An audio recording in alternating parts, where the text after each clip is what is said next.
Assalamualaikum Sobat Football United, ringan amatiran ala gue. Ya, konferensi pers Erik ten Hag terkait dengan pertandingan antara Manchester United menghadapi Arsenal yang akan berlangsung hari Ahad malam waktu Indonesia atau hari Ahad sore waktu Eropa di sini. Ada beberapa informasi, ada beberapa update, langsung aja. Pertama, ini penting ya terkait dengan Lisandro Martinez ya. Kita tahu bagaimana memang lini belakang center back dari Manchester United ini mengalami krisis. Erik ten Hag mengatakan kemarin Licha datang ke saya dan ingin bermain di hari Ahad menghadapi Arsenal, tapi dia belum siap. Oke, dia membutuhkan sedikit waktu lagi untuk melalui proses, tapi dia sangat ingin untuk bermain. Ada dua hal langsung aja yang gue bisa lihat dari sini. Yang pertama adalah informasi memang Lisandro Martinez masih belum siap. Lalu Erik ten Hag juga tidak ingin beresiko ya, artinya memaksa, nampaknya demikian, tapi kita lihat akan seperti apa di hari Ahad. Tapi di sisi lain juga bagaimana keinginan dari sang pemain ini luar biasa. Dia tahu tim yang membutuhkan dirinya dan dia memaksa. Dia sangat ingin untuk bisa diturunkan, bahkan dia langsung berbicara dengan Erik ten Hag ya. Kita lihat akan seperti apa di hari Ahad. Terkait dengan Marcus Rashford, Erik ten Hag mengatakan Rasi tentu saja dia berlatih dengan kita pagi ini, tapi kita harus melihat bagaimana dia sembuh dari cederanya.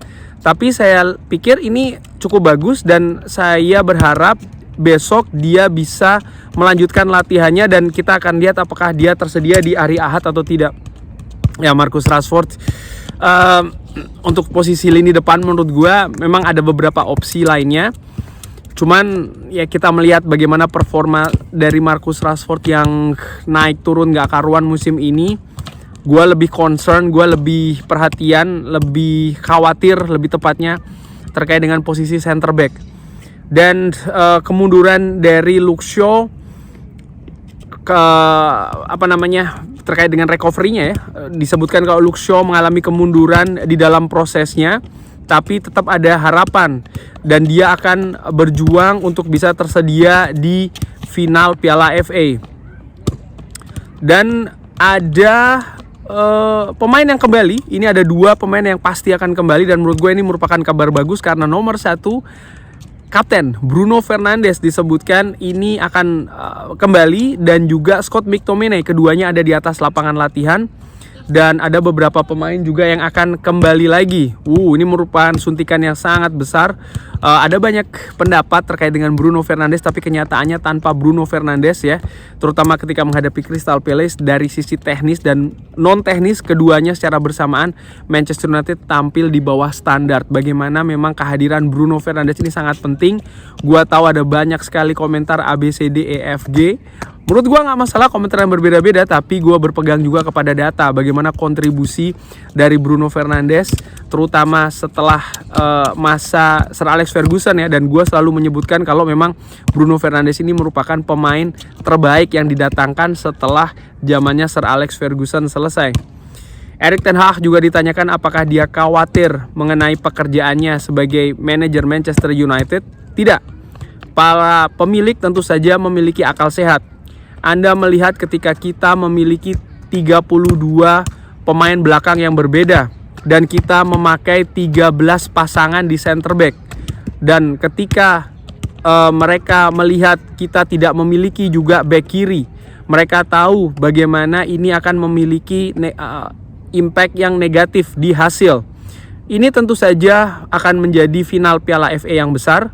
Kita juga senang kita berada di sana. Dan ini bisa menjadi highlight atau poin yang terlihat ya di musim ini. Kita tahu kenapa performa kita ini tidak bagus musim ini.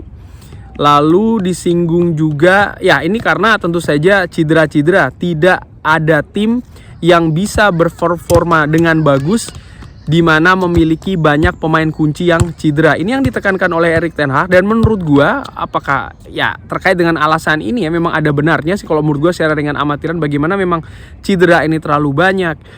pasangan lini belakang yang berbeda-beda, back four juga berbeda-beda, pemain kunci hampir sepanjang musim ini tidak bisa bermain. Kita tidak bisa menafikan, tidak bisa meminggirkan bagaimana peran dari Lisandro Martinez dan juga Luke Shaw musim lalu yang sangat luar biasa, terutama dari sisi kiri Manchester United, sisi yang ketika Erik ten Hag pertama kali datang ke Manchester United berusaha untuk diperbaiki, tentu saja dengan merekrut Lisandro Martinez ya, memiliki dua pemain kidal di dua sisi lini belakang Manchester United yang di musim-musim sebelumnya mungkin ini hal yang tidak dilihat ya oleh pelatih-pelatih sebelumnya dan membawa kesuksesan musim lalu. Tapi musim ini dua pemain ini gua soroti betul, ketika memang dua pemain ini absen, maka memang impact-nya itu sangat besar di permainan Manchester United di atas lapangan dan tentu saja juga memberikan impact ke hasil yang buruk. Kita lihat saja apakah ini akan dijadikan pertimbangan juga oleh Ineos.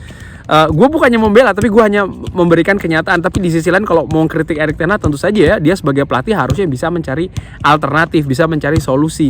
Dan ini yang tidak bisa dilakukan kan musim ini, sehingga ya Manchester United bolong nih dalam tanda kutip lini kirinya, baik itu back kiri maupun juga back tengah. Erik ten Hag apakah dia akan memilih Ineos untuk menjelaskan terkait dengan masa depannya? Disebutkan pertanyaan ini Anda harus lakukan kepada pemilik, bukan kepada saya. Ini adalah opini Anda dan Anda harus menanyakan ini kepada mereka ya. Erik ten Hag di wawancara yang lain juga mengatakan dia sebenarnya tidak begitu berpikir ya terkait dengan apa yang akan diputuskan oleh Ineos. Dia lebih konsentrasi bagaimana dia bisa membangun skuad ini terutama menuju akhir musim nanti. Erik ten Hag juga memuji pemain terbaik dari Arsenal, yaitu adalah Declan Rice. Dia merupakan pemain yang sangat bagus. Dia tentu saja akan sangat berpengaruh ya di sini di pertandingan nanti. Dan itu tadi konferensi pers yang sudah dilakukan, menurut gue apa ya, ada berita bagus tentu saja bagaimana memang ada beberapa pemain kunci yang akan kembali, termasuk juga Bruno Fernandes dan tentu saja Scott McTominay. Tapi yang gue khawatirkan adalah Lisandro Martinez nih, terutama sisi back tengah yang ternyata masih belum pasti akan kembali. Dan menurut gue ini sangat penting sekali di mana Manchester United tidak memiliki center back murni di beberapa pertandingan terakhir, dan ini memiliki pengaruh juga yang sangat signifikan ya, terutama di lini belakang Manchester United. Gua nggak tahu siapa yang akan dipasangkan di sana. Tentu saja kemungkinan besar masih akan Casemiro, tapi gue berharap juga Johnny Evans bisa kembali ataupun juga pemain-pemain lain bisa kembali sehingga center back ini bisa ditempati oleh memang posisi pemain yang memiliki posisi murni di center back itu sendiri. Lini serang Rashford gue nggak begitu khawatir di sana, artinya dengan Rashford maupun tidak ada Rashford menurut gue tidak banyak pengaruh di sana.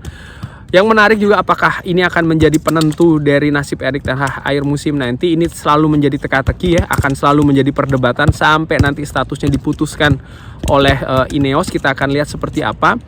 Menurut gue sekali lagi peluang Manchester United menghadapi Arsenal tidak cukup bagus, tidak cukup besar.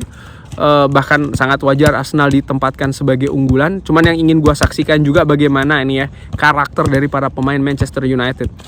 Walaupun situasi tim ini tidak bagus, walaupun lawan lebih diunggulkan, gue ingin melihat bagaimana mereka ini tampil di depan publik sendiri di Old Trafford. Ini sangat penting sekali. Mudah-mudahan mereka tahu ya, mereka bisa menjaga dalam tanda kutip marwah nih Manchester United. Kita lihat akan seperti apa. Insya Allah pertandingannya akan dilangsungkan hari Ahad malam waktu Indonesia. Terima kasih untuk Sobat Football United yang sudah menyaksikan. Jangan lupa like, subscribe. Wassalamualaikum warahmatullahi wabarakatuh. Thank you.